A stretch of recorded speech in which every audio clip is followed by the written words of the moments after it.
This is a unique keyboard. It's a well-designed premium keyboard, but that's not what makes it unique. It has a gorgeously crafted weight, but that's also not what makes it unique. It's the process in which how this weight was formed. The stunning Glacier weight is created by electroforming nickel. Not plating, but forming. The difference is that plating is essentially covering a material with a different material through electromagnetism. Forming is using a mold and filling that mold solid with another material using electromagnetism. In this case, nickel. I won't bore you with the technical details. So why is it special? I don't believe there's any other keyboard out there that uses an electroformed nickel anything in their design. This is the same process that Mercedes-Benz uses on their 3-point star emblems for their Mercedes as well as Maybach luxury cars. It's gorgeous and also very durable. With that said, let me introduce you to the Glacier 80 TKL. The Glacier 80 is a custom mechanical keyboard in the versatile 10-keyless form factor manufactured by Create Keeps. It will soon be going on sale with a very limited initial quantity run consisting of just 200 in-stock units. So yes, it won't be a traditional long group buy, rather a fairly quick turnaround in-stock board. Right at first glance, you can tell that the Create Keeps took a very premium stance to how they are delivering the Glacier 80. The presentation from the box is fantastic and really shows off the Glacier theme throughout. You know, while I'm on this topic, I'll just say it. Yes, the logo is an iceberg, like the same iceberg that sunk the Titanic and Kate Winslet told Leonardo DiCaprio that she'll never let go, then said, nope, just kidding. Yup, that iceberg. Back to the contents. Once you unbox, the nice little graphic on top also doubles as the instructions manual on how to build a Glacier. Under that, you can see all the necessary components that come with it, like the daughter board, the mounting hardware, and a lot of foam. First, you got the case foams. You actually get two different thicknesses, one being thin and one being thicker. Then you got the foam under the PCB and a thin PE foam for on top of the PCB. Then you get the plate foams in also two different thicknesses. And since the plates on this keyboard are separated, you get all of this for the arrow key side as well. So a lot of foam. For my sample, I received the palm plates, but this Glacier will also be coming with various different plate materials to choose from, like polycarbonate and so on.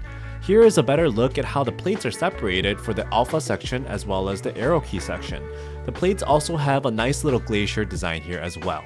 Moving on to the PCB, wow, this thing has a lot of flex cuts. Similar to the Bubble 75 that I reviewed some time ago, rather than having the entire PCB bounce from the gasket, this design allows for localized flex instead. In addition, even the PCB gasket tabs are cut into to create a spring, further enhancing the Glacier's ability to flex. The two sides of the PCB come attached, but you just need to snap it to separate it. Flip the PCB over and you'll notice familiar hot swap sockets, but with Gateron hot swap rather than your typical KL, but they work the same, so no issues here. Here's another look at the separated PCB and the plate segments. The two PCB are then connected via a ribbon cable underneath. Also, once you place the plate on top of the PCB, you'll notice that the flex cuts are actually lined up with each other. Some keyboard designs don't have it matching and it's a bit odd, but in this case, the PCB and plate will flex together to create a very nice localized flex. And yes, you do get a side of case with the foam as well. In my case, I received a black anodized finish with a silver anodized bottom. It's a striking contrast and I think it looks fantastic. The angular lines are nice and crisp and all the small details, just like this Glacier over the USB port, is a nice touch as well. Plus, you get that gorgeous weight underneath. And to complete the build, I decided to go with the GMK Hammerhead Keycaps set to stick with the ocean water theme. And speaking of Hammerhead, a quick word from our sponsor.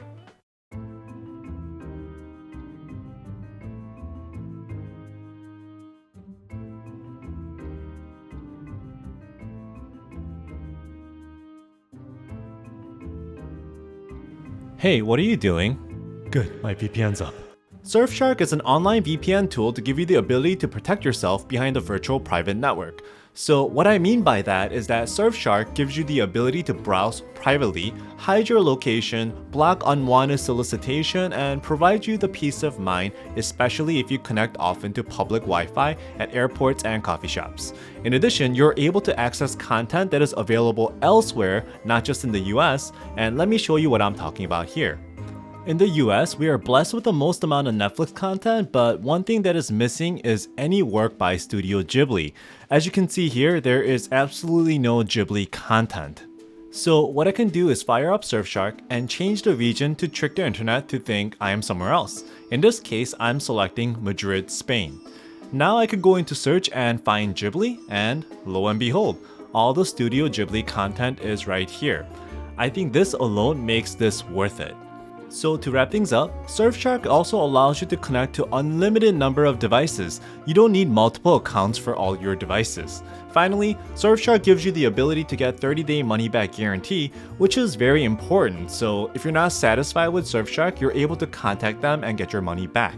So if you're ready to check out Surfshark, check out the link above or in the description below and use promo code KEYBOARD for 83% off and 4 extra months for free.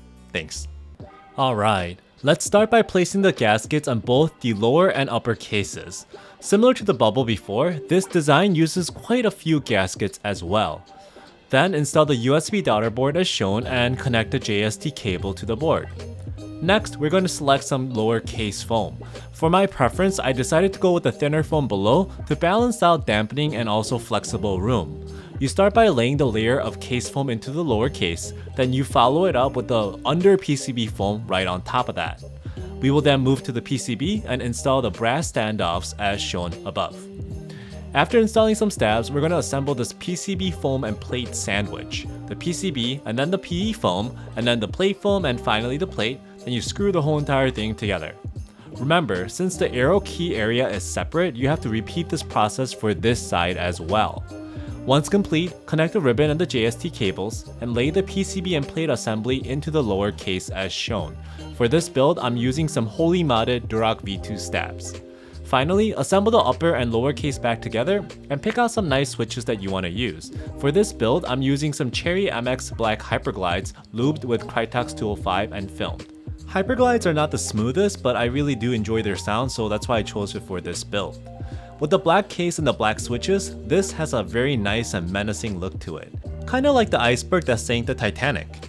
Finally, install the keycaps onto this board and you are good to go. Overall, this is a pretty stunning looking board when fully assembled, and the overall finish was excellent. The Glacier 80 also has many small details that really increase its premium appeal as well. For example, the little Glacier logo above the arrow keys are actually not a decal, rather a heavy weight that is screwed onto it. Also, the case has this nice and clean angular look to it, and overall it brings some visual dynamics to the look and feel of the board. So you're probably wondering, since this board had so many flex cuts, does it flex? So let's check it out.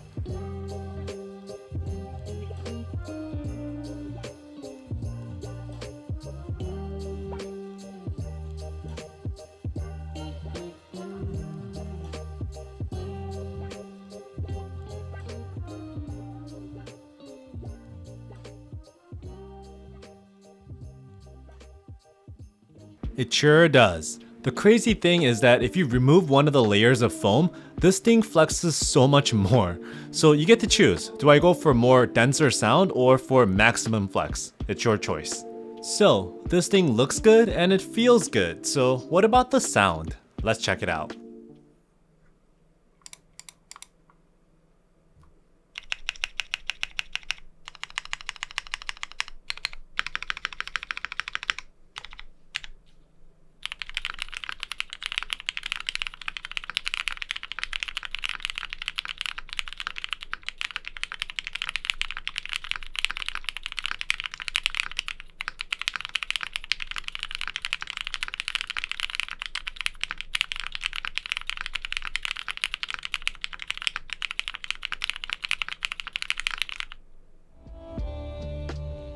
Since this is another keyboard that uses a thin PE foam sheet, it has that marbly jelly sound, and it can get quite loud with the right switch. I did notice that with certain deeper and more subdued switches like inks, they definitely sound thinner. So once again, your choice in terms of how you want it to sound. So based on all this, what is my thought?